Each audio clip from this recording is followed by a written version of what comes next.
Today, at History at War, we embark on a journey through the annals of history, delving into one of the bloodiest and darkest chapters ever recorded, the Battle of Stalingrad.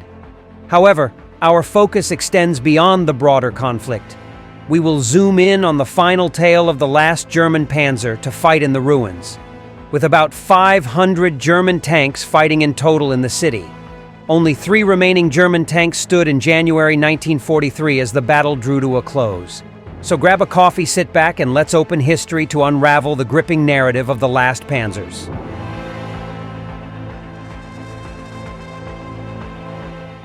Our journey starts at the struggle for dominance in Stalingrad, which has transformed into the attrition battle that Paulus had been dreading for a while. The shortage of heavy weapons and ammunition for his forces was a significant issue, but the most critical deficiency was the lack of combat troops. None of the German divisions were close to their established strength, and the only reinforcements arriving were a small number of recovering soldiers returning to the front lines. Paulus made repeated appeals for substantial reinforcements, strongly convinced that time was running out for his 6th Army to secure the remaining 10th of the city. Still under the control of General Lieutenant Vasily I Chaikov's 62nd Army, part of General Polkovnik Andrei I Eremenko's Stalingrad front. As his forces regrouped in early November, Paulus grew increasingly anxious about the inadequate clothing and equipment for winter warfare among his men. Additionally, intelligence reports indicating heightened Soviet activity along his northwestern and south flanks raised concerns in his mind, leading him to believe that a major Soviet offensive was imminent. The Germans would soon launch their final largest offensive in the city, Operation Hubertus. On November 7th, the German artillery fired back at the Soviets across the Volga River. Paulus informed von Weichs that the 6th Army would move into the area east of the ordnance factory on November 11th and the metallurgical plant on November 15th at the earliest. The 6th Army observed some concerning signs, such as soldiers refusing to become infantry officers and freezing temperatures indicating the onset of winter. Reports on Soviet buildup near the Romanian 3rd Army increased. The German forces knew something wasn't right, and they needed to act fast. On November 10th, Heeresgruppe B moved its headquarters, preparing for an assault. Facing the prolonged isolation due to the slow freezing of the Volga, the 62nd Army was in a precarious position. Paulus initiated Operation Hubertus to seize Stalingrad and to finish this battle once and for all before the Soviets could counterattack, concentrating forces and deploying assault pioneers with flamethrowers. The attack began on November 11th with a German artillery barrage, followed by infantry storming key locations. The fighting was fierce, with heavy casualties on both sides. The Germans slowly made progress, capturing some objectives but facing stiff resistance. By November 12th, the situation remained critical. Soviet defenders retreated to cellars, setting up strong points. Despite initial gains, the Germans encountered difficulties, and the fighting became brutal street-to-street warfare. Paulus ordered the extraction of troops for the Romanian 3rd Army's support line. Since things were not looking good on the flanks of the city, Paulus knew something drastic was about to happen. As the battle continued, the Soviets launched counterattacks on November 15th, narrowing the bridgehead. The Volga River began freezing, complicating the situation. Operation Hubertus was called off on November 15th, with the German and Soviet lines still closely entangled. Hitler, aware of the challenges, urged a renewed effort to exploit Soviet weaknesses. However, the 6th Army's capabilities had diminished, and from this point, it was nothing but hell for the 6th Army. The Soviets would then launch Operation Uranus, the operation that would change the tide of the entire war, trapping the entire German 6th Army. At that time, the 6th Army was the bread and butter of the German Army, along with the 3rd and 4th Romanian armies that were trapped, and parts of the German 4th Panzer Army. This operation was a crucial part of the ongoing Battle of Stalingrad, with the primary goal of eliminating German forces in and around Stalingrad. The planning for Operation Uranus began as early as September 1942, running parallel to plans to encircle and defeat German Army Group Center and forces in the Caucasus. The Red Army capitalized on the German army's insufficient preparation for winter, exploiting the overstretched forces in the southern Soviet Union. The weaker Romanian, Hungarian, and Italian armies were used by the Germans to guard their flanks. The starting points for the offensives were strategically chosen along the front directly facing Romanian forces. Notably, these Axis armies lacked the heavy equipment needed to contend with Soviet armor, which resulted in a fast Soviet victory.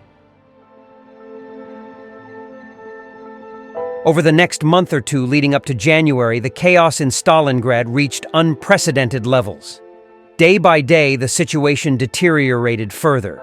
Between November 23rd and January 20th, an alarming average of 417 wounded soldiers were airlifted out daily, highlighting the dire state of the entire 6th Army.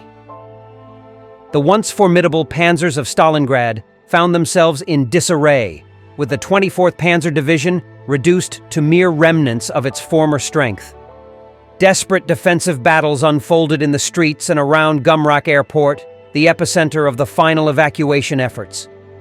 On January 13th, a solemn announcement reached all German soldiers, conveying that this would be their last opportunity to communicate with loved ones. It was a poignant indication that the end was near for the thousands of trapped German soldiers. 3 days later, both of the city's last remaining airfields succumbed to the Soviets, marking a critical turning point. By January 23rd, the last 3 flights departed from Stalingrad Kessel at Stalingradsky, the sole operational airfield. A few hours later, the Soviets captured Stalingradsky, sealing the fate of the beleaguered city. In the haunting words of German war correspondent Parzival Kemmerich, wrote in December 1942, "Every night, and sometimes even by day, there are dead and wounded in the village. Added to this is the lack of panzer crews. Last but not least, the psychological stress resulting from the inactivity imposed on us becomes apparent." Trapped and besieged, the soldiers of Panzerabteilung 129, one of the last remaining panzer units in the city by late January 1943, sought refuge in a village, desperately searching for warmth and scant protection from frequent Soviet air attacks. The battalion's final days unfolded in a harrowing and unimaginably miserable fashion, a stark narrative captured in the inaugural volume of historian Jason Mark's acclaimed series, Panzerkrieg, German Armored Operations at Stalingrad. This comprehensive work meticulously traces the day-by-day history of 6th Army tank battalions, drawing from extensive primary sources that offer first-hand accounts from those who bore witness to the relentless battle. Positioned with a northwest orientation, the Panzerabteilung 129 entrenched itself near the village of Dmitrievka. This strategic location posed a significant obstacle for the advancing Soviets, as capturing Dmitrievka was a prerequisite for reaching Karpovka to the south. Karpovka, in turn, housed a crucial railway station and an essential airfield indispensable for the Germans to secure their vital supplies. Surrounding the battalion to the northeast were the German 29th, 44th, and 76th Infantry Divisions, fortifying the defensive front. To the southwest, the 3rd Infantry Division further contributed to the intricate web of German forces, creating a formidable defensive perimeter. Struggling with severe shortages across the board, Panzerabteilung 129 in particular grappled with a dire scarcity of ammunition. The remaining supplies bore the weight of the impending and decisive Soviet offensive towards Stalingrad, aptly named Operation Koltso. In the sector under the control of Panzerabteilung 129, the battalion confronted the advancing Soviet 21st Army, which approached relentlessly from the northwest. The scarcity of resources, coupled with the impending threat of Operation Koltso, intensified the challenges faced by the beleaguered battalion in the final stages of the battle. As the long-awaited offensive unfolded on January 10, 1943, the Soviets unleashed a formidable assault, employing a staggering 8,000 artillery pieces. This marked the apex of artillery bombardment in the war up to that point, signaling the intensity of the impending clash. 3 Soviet armies launched coordinated attacks across the front, creating a chaotic and overwhelming battlefield scenario. At this juncture in Mark's narrative, the intricacies of the events become challenging to unravel. It's not a flaw in his storytelling. Rather, The sheer pandemonium of the situation made it inherently difficult to maintain a clear chronicle of the unfolding events. The magnitude of the Soviet onslaught proved so devastating that Panzerabteilung 129 disintegrated as a cohesive fighting unit under the shock of the offensive.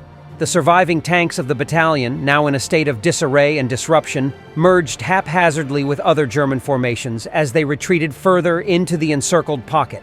The breakdown of Panzerabteilung 129 underscored the profound impact of the Soviet offensive and the ensuing chaos that engulfed the battlefield, making it challenging to maintain order and coherence within the German forces. Despite the overall disarray, scattered reports from various battalion sources highlight a series of daring nighttime counterattacks that took the Soviets off guard. Mark's examination of Russian archives reveals that these unexpected thrusts, contrary to post-war historical beliefs, inflicted more substantial losses on the Soviet tank forces participating in Operation Koltso than conventionally acknowledged.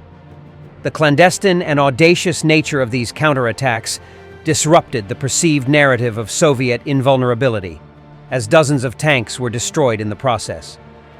Mark's findings challenge and reshape the post-war historical perspective, shedding light on the effectiveness of these bold maneuvers that emerged from the chaos of Panzerabteilung 129's response to the Soviet offensive. On January 14th, a dramatic scene unfolded as the last 3 or 4 remaining German tanks of this unit raced through a village, making a beeline toward a nearby elevation known as Hill 2.0. This rise had been seized by Soviet tanks and infantry, setting the stage for a daring maneuver. The audacious charge was seen by a horde of emaciated and starving German rear area troops who had been hiding in the village in desperate circumstances. The state of these soldiers was horrific. Most were wounded and little ammunition, and were near starvation. The sudden sight of the charging Panzer tanks proved so astonishing that these starving troops abandoned their village house and hastily joined the tanks in what they perceived as a golden opportunity to break free from the encirclement. Some hopped onto the top of the tanks, and the rest ran behind and beside the tanks. This was the final blow for these soldiers who saw it as an opportunity to break free. As the tanks fired their first shots, the shockwave of their unexpected assault reverberated through the Soviet forces, prompting a swift retreat from the strategically significant elevation. The chaotic scene unfolded into a brief but intense combat engagement, with the clashing of steel and the roar of engines punctuating the frozen air, and light infantry engagements. However, the Panzer's advance was short-lived, reaching a point where the tank crews, whether constrained by their own limitations or strategic considerations, but by this point the ammunition was so low it was no longer viable. They opted to establish a defensive stronghold on the contested hill. The abrupt halt in the advance left the accompanying German soldiers, who had initially surged forward in the hope of breaking free from the encirclement, in a state of disappointment. In the aftermath of the halted offensive, the disillusioned German soldiers, having glimpsed a fleeting chance at escape, retreated to their hiding spots. The following day, the Soviets regrouped and launched a relentless assault, shattering the defensive position established by the German forces. In this critical juncture, Mark highlights that Panzerabteilung 129, in practical terms, had ceased to exist as a coherent fighting unit. Surviving remnants scattered and sought refuge within the confines of the city of Stalingrad itself. As the Soviet offensive intensified, none of the battalion's officers managed to make the journey back to Germany alive. The tragic outcome underscored the profound toll exacted by the relentless and unforgiving nature of the battle, marking the end of Panzerabteilung 129, the last Panzer operation of Stalingrad, and sealing a somber chapter in the annals of Stalingrad's grim history. The haunting echoes of the final panzers of Stalingrad reverberate through the pages of history, marking the poignant conclusion to a brutal conflict that tested the resilience of both man and machine. In those 2 harrowing weeks that followed, the 24th Panzer Division, a once formidable force, clung tenaciously to the battleground, its dwindling resources and crippled tanks mirroring the desperate struggle for survival. As the calendar pages turned towards the 2nd of February, the inevitable demise of the division unfolded. Bereft of ammunition and fuel, the once mighty Panzers lay dormant, their tracks etching a grim testament to the unforgiving nature of war. This chapter in history, etched in the blood-soaked soil of Stalingrad, stands as a stark reminder of the unbridled horrors unleashed during that dark period of conflict. The Battle of Stalingrad, with its profound human cost, etches a somber narrative into the annals of warfare. The toll, exceeding a staggering 2 million lives, serves as a chilling reminder of the sacrifices made by Russian and German soldiers alike. In paying homage to the fallen, we extend our utmost respect to those who bore witness to the brutality of Stalingrad. Russian and German soldiers, entwined in a dance of death, displayed extraordinary courage in the face of unimaginable adversity. Their collective sacrifice transcends borders, serving as a poignant reminder that the scars of war leave an indelible mark on the collective consciousness of humanity. May the lessons gleaned from Stalingrad propel us toward a future where such horrors remain confined to the pages of history. As we wrap up today's journey through history, we trust you've gained some fascinating insights. I've been your guide at History at War, and if you're hungry for more exclusive content, hop over to our Patreon for behind-the-scenes goodies. Don't forget to show some love by smashing that like button and subscribing. It fuels our passion for bringing history to life. Until next time, stay curious, stay engaged, and we'll catch you in the next chapter of the past. Cheers.